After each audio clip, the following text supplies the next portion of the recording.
वट सावित्री व्रत कथा। भीषण गर्मी का समय था और बरगद के पेड़ के नीचे एक स्त्री बैठी हुई थी। वह नवविवाहिता लग रही थी। उसके गोद में उसका पति का सिर था जिसे वह सहला रही थी। भीषण गर्मी के कारण सिर में दर्द हो रहा था। वह लकड़ी काटना छोड़कर पेड़ के नीचे उतर गया और पत्नी के गोद में सर रख आराम करने लगा। यह दंपति कोई और नहीं बल्कि सावित्री और सत्यवान थे। पति को पीड़ा देख सावित्री को देवर्षि नारद जी की भविष्यवाणी याद आ गई। देवर्षि नारद जी ने सावित्री के पिता अश्वपति से कहा था कि सत्यवान अल्प आयु हैं, इसलिए यह संबंध को रोक लीजिए। इस पर सावित्री दृढ़ होकर बोली, सती सनातनी स्त्रियां अपना वर एक बार ही चुनती है। इस तरह सावित्री सर्व देश के राजा धूममत्य सेन के पुत्र सतवान की गृह लक्ष्मी बनकर तपोवन में आई। आज देवर्षि के बताए अनुसार 1 साल पूर्ण होने वाला था और सावित्री का पति का परलोक गमन होने वाला था। तभी तो सुबह से विचलित मन लिए हुए सावित्री सत्यवान के साथ वन में लकड़ी लेने आ गई थी। अभी सावित्री लकड़ियां चुन ही रही थी कि सत्यवान चक्कर खाकर जमीन पर आ गिरे। इतने में यमराज प्रकट हो गए और सत्यवान की आत्मा को खींचकर पास से ले जाने लगे। इसके बाद यमराज सत्यवान के शरीर से उनका आत्मा को निकालकर खींचकर पास से दक्षिण दिशा की ओर ले जाने लगे। तभी सावित्री भी यमराज के पीछे पीछे चल दी। वो बोली कि जहाँ जहाँ मेरे पति को आप लेकर जाएंगे मैं भी उनके साथ ही चलूँगी। इस पर यमराज बोले कि नहीं पुत्री, ऐसा नहीं हो सकता है, आप वहाँ पे नहीं जा सकती हो।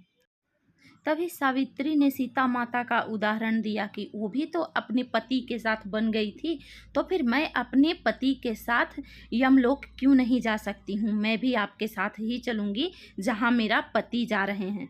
अगर आप मुझे नहीं लेकर चलेंगे तो आप मेरा भी प्राण ले लीजिए, तब तो मैं इनके साथ जा पाऊंगी। इस पर यमराज जी बोले कि नहीं पुत्री, ये प्राकृतिक के विरुद्ध है, मैं ऐसा नहीं कर सकता हूँ।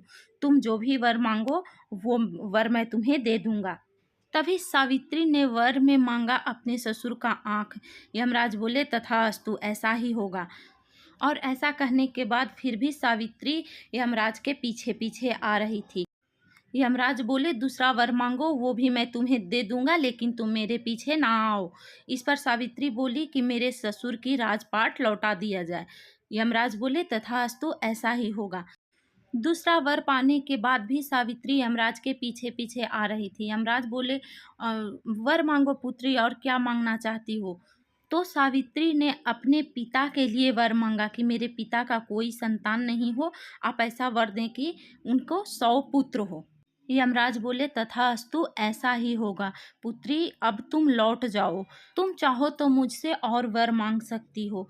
तो यहाँ पे सावित्री ने कहा कि आप मुझे ऐसा वर दीजिए कि सत्यवान से मुझे 100 यशस्वी पुत्र हो।